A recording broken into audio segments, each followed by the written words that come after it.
బులెటిన్లో breaking news చూస్తున్నాం. ఇవాళ హైదరాబాద్ రానున్నారు ఏపీ సీఎం చంద్రబాబు. సాయంత్రం 4 గంటలకు ఢిల్లీ పర్యటన ముగించుకొని హైదరాబాద్ పయనమవుతారు. 6 గంటలకు బేగంపేట్ విమానాశ్రయంలో దిగి అక్కడి నుంచి ఆయన నివాసానికి చేరుకుంటారు. చంద్రబాబు రాకతో హైదరాబాద్ నగరం మొత్తం పసుపు శోభతో కనిపిస్తోంది. మెట్రో పిల్లర్లు, ఓపెనర్లు, రోడ్లకు ఇరువైపులా ఎటు చూసినా పార్టీ జెండాలు, చంద్రబాబు ఫ్లెక్సీలతో నిండిపోయాయి. అడుగడుగునా ఘన స్వాగతం పలికేందుకు అన్ని ఏర్పాట్లు సిద్ధం చేశారు పార్టీ శ్రేణులు. 4వ ముఖ్యమంత్రిగా బాధ్యతలు చేపట్టిన తర్వాత తొలిసారి తెలంగాణకు వస్తున్నారు చంద్రబాబు. జూలై 6న మధ్యాహ్నం ఇరు రాష్ట్రాల ముఖ్యమంత్రులు భేటీ కావడంతో అందరిలో తీవ్ర ఉత్కంఠ, ఆసక్తి నెలకొంది. అయితే ఈ నేపథ్యంలోనే చంద్రబాబు తెలంగాణలో పార్టీ బలోపేతంపై దృష్టి పెట్టినట్లు తెలుస్తోంది. ప్రత్యేక రాష్ట్రం అనంతరం తెలంగాణలో కనుమరుగైపోయిన పార్టీకి పునర్జీవం పోయాలని చూస్తున్నట. గత అసెంబ్లీ ఎన్నికల్లో అధికారం కోల్పోయాక బీఆర్ఎస్ ఖాళీ అయిపోతుంది. ఒక్కొక్కరుగా ఆ పార్టీని వీడుతుండటంతో రాష్ట్రంలో బీఆర్ఎస్ మనుగడ ఇక కష్టమేనని కూడా రాజకీయ చర్చ అయితే మొదలైంది. దీంతో ఆ స్థానాన్ని టీడీపీ భర్తీ చేయాలని చూస్తుందట. ఇక ఇందులో భాగంగానే పార్టీ క్యాడర్ కు దిశానిర్దేశం చేయనున్నారని తెలుస్తోంది. గతంలో పార్టీని వీడిన వారందరినీ తిరిగి పార్టీలోకి వచ్చేలా వ్యూహాలు రచిస్తున్నారట బాబు. ప్రస్తుతం రాష్ట్రంలో అధికారంలో ఉన్న పార్టీ సీఎం రేవంత్ కూడా చంద్రబాబుతో సఖ్యంగానే ఉంటున్నారు. రేవంత్ చంద్రబాబు శిష్యుడని పేరుంది. ఇక ఈ సమయంలో తెలంగాణలో పార్టీని బలోపేతం చేసే సమయం అసమైందని ఆ దిశగా అడుగులకు వేస్తున్నారట చంద్రబాబు. ఇక ఇదే అంశానికి సంబంధించి మరింత సమాచారం అందించడానికి లైవ్ లో సిద్ధంగా ఉన్నారు ఎగ్జిక్యూటివ్ ఎడిటర్ శివప్రసాద్ గారు. సార్ చెప్పండి. భారతీయ ప్రధానంగా చంద్రబాబు నాయుడు ఆంధ్రప్రదేశ్ ముఖ్యమంత్రిగా ప్రమాణ స్వీకారం చేసిన తర్వాత మొట్టమొదటిసారిగా ఎన్టీఆర్ ట్రస్ట్ భవనానికి మొట్టమొదటిసారిగా రాబోతున్నారు. నేటి సాయంత్రం దాదాపు 6 గంటలకి ఆయన హైదరాబాద్ చేరుకుంటారు.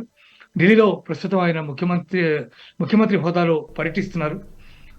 నిన్న నరేంద్ర మోడీ, అమిత్ షా తదితరులందరినీ కలిసినటువంటి చంద్రబాబు ఇవాళ మరికొంతమంది మంత్రులతో సమావేశం కానున్నారు. అనేక రకాల సమావేశాల్లో ఆయన అటెండ్ అవుతూ ఉన్నారు. అంటే బేసికల్గా ఆంధ్రప్రదేశ్కి కావలసినటువంటి ప్రధానమైనటువంటి వనరుల్లో మొట్టమొదటిది రాజధాని అమరావతి, రెండవది పోలవరం ప్రాజెక్ట్. ఈ రెండు కూడా అత్యంత ప్రధానమైనవి. రాష్ట్రానికి ఉండి తీరవలసినటువంటి అవసరాలు ఈ రెండు కూడా ప్రధాన అవసరాలు. ఇట్లాంటి పరిస్థితుల్లో వాటి రెండింటికి సంబంధించినటువంటి అంశాల మీద ప్రధానంగా ఆయన దృష్టి సారించారు. అంతేకాకుండా వైఎస్ఆర్సీపీ హయాంలో దాదాపు 14 లక్షల కోట్ల రూపాయలు ఏదైతే అప్పు భారం ఏదైతే ఆంధ్రప్రదేశ్ మీద ఉందో, ఈ అప్పు భారం నుంచి ఎట్లా బయటపడాలి, రాజధాని నిర్మాణం ఎలా, పోలవరం ప్రాజెక్టు పూర్తి చేయడం ఎట్లా, అనేక రకాల అవకతవకలు జరిగినాయి, అనేక రకాలైనటువంటి నెగ్లిజెన్స్ జరిగింది. వీటన్నిటిని ఎలా పూడ్చాలి అనే అంశాల మీద ప్రధానంగా ఆయన దృష్టి సారించారు. ఆ మేరకు కేంద్రంలో ఉన్నటువంటి ప్రధానమైనటువంటి మంత్రులందరినీ కూడా ఆయన కలిసి వాళ్ళందరితోనూ వీటికి సంబంధించినటువంటి అంశాల మీద చర్చిస్తున్నారు. తెలుగుదేశం పార్టీ ఎంపీలు, ఆయనతో పాటు కొంతమంది బీజేపీ ఎంపీలు, అలాగే జనసేన ఎంపీలు, వీళ్ళందరూ కూడా ఆయన వెంట ఢిల్లీలో ఉన్నారు. వాళ్ళందరినీ తీసుకుని ఆయన ప్రధానమంత్రిని కలిశారు, అమిత్ షాని కలిశారు, మిగిలినటువంటి కొంతమంది కేంద్ర మంత్రులను కూడా ఆయన కలుస్తున్నారు. దాంట్లో ఆయన చాలా బిజీగా ఉన్నటువంటి పరిస్థితి ప్రస్తుతం కనిపిస్తూ ఉంది. అందువల్ల సాయంత్రం ఆయన పర్యటన ముగించుకుని 6 గంటలకి బేగంపేట విమానాశ్రయంలో దిగుతారు. అక్కడ ఆయనకి భారీగా స్వాగతం చెప్పేటందుకు టీడీపీ అన్ని రకాలైనటువంటి ఏర్పాట్లు కూడా చేసింది. ముఖ్యంగా మెట్రో పిల్లర్స్ అన్నిటి మీద అనేక రకాలైనటువంటి ఆయనకి స్వాగతం చెప్తూ ఉన్నటువంటి ఫ్లెక్సీలు కానీ, అలాగే బేగంపేట ఎయిర్పోర్టు పరిసర ప్రాంతాలన్నీ కూడా మొత్తం అంతా కూడా పసుపుమయంగా మారిపోయినటువంటి పరిస్థితి.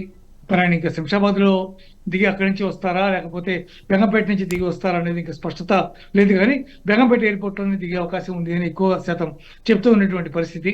మొత్తం మీద ఆయన ర్యాలీకి దాదాపు 300 మందికి అనుమతి ఇచ్చారు ఆయన వెంట ర్యాలీగా రావడానికి. ఆయనతో పాటు దాదాపు కొన్ని బైక్స్, కార్లు, అట్లాగే చాలా మంది అభిమానులు, వాళ్ళందరూ కూడా అనేక రకాల వాహనాల్లో వాళ్ళంతా కూడా ఆయన అనుసరించే అవకాశం ఉంది. మొట్టమొదటిసారిగా ఆయన హైదరాబాద్ వస్తున్నటువంటి నేపథ్యంలో చాలా భారీ ఎత్తున ఏర్పాట్లు చేశారు.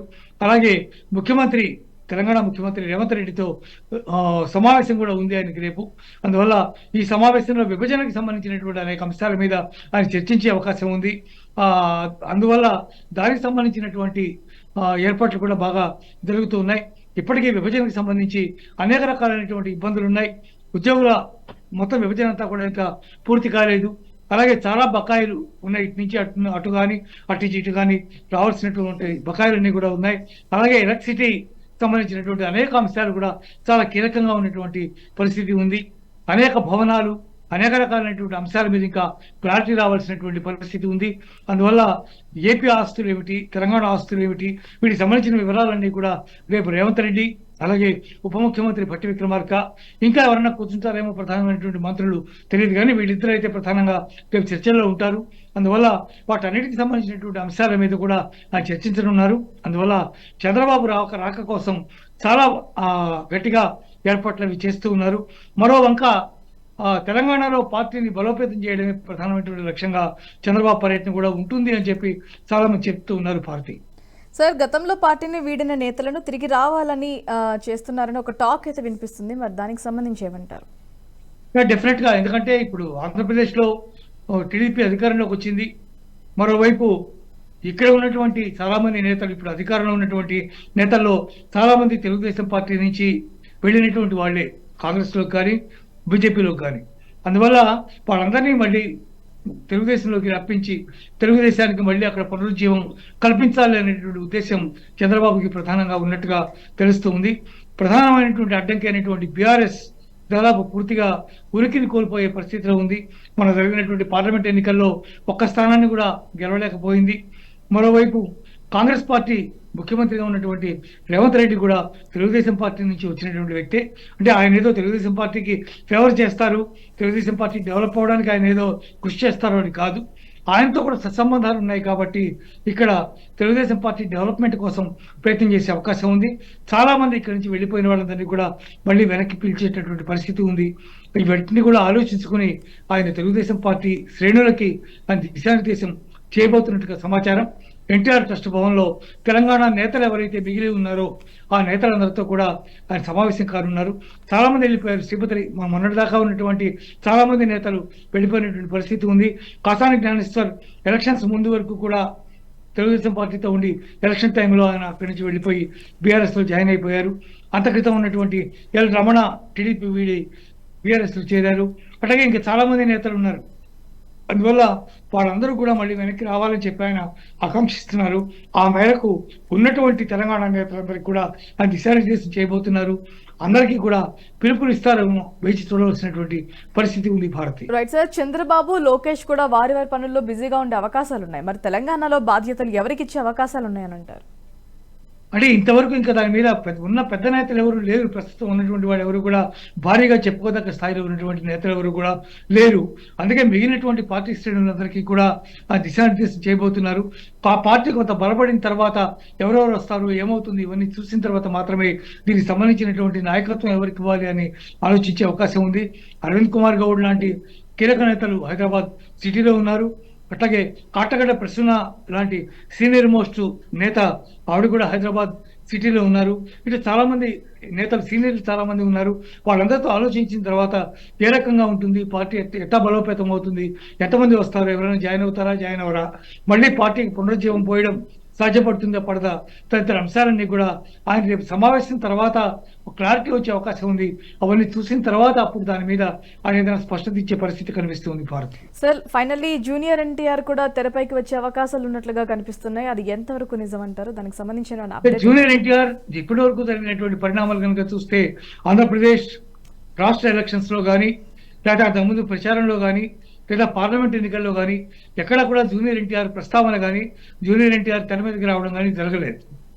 జూనియర్ ఎన్టీఆర్ ఆల్టర్నేటివ్ గా టీడీపీ అంటే చంద్రబాబు కానీ లేకపోతే లోకేష్ కానీ పూర్తిగా డౌన్ అయిపోతే పార్టీకి పునరుజ్జీవం చేయడానికి కేవలం జూనియర్ ఎన్టీఆర్ మాత్రమే తగినవాడు అనేటటువంటి మాటలు, రకరకాల చోట రకరకాలైనటువంటి వ్యాఖ్యానాలు, రకరకాల ఎక్స్పర్ట్స్ చెప్పినటువంటి మాటలు అనేకం ఉన్నాయి.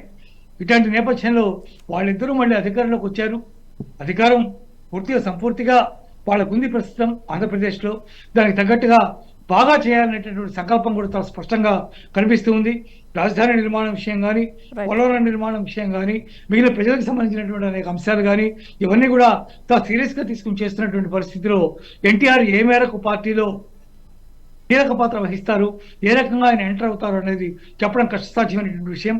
నాకు తెలిసినంత వరకు ప్రస్తుతం ఉన్నటువంటి పరిస్థితుల్లో జూనియర్ ఎన్టీఆర్కి ఆ పగ్గాలు అప్పచెప్పడం కానీ, ఆయన దానికి ఇంట్రెస్ట్ చూపించడం కానీ రెండు కూడా జరిగే విషయాల్లాగా కనిపించడం లేదు భారతి.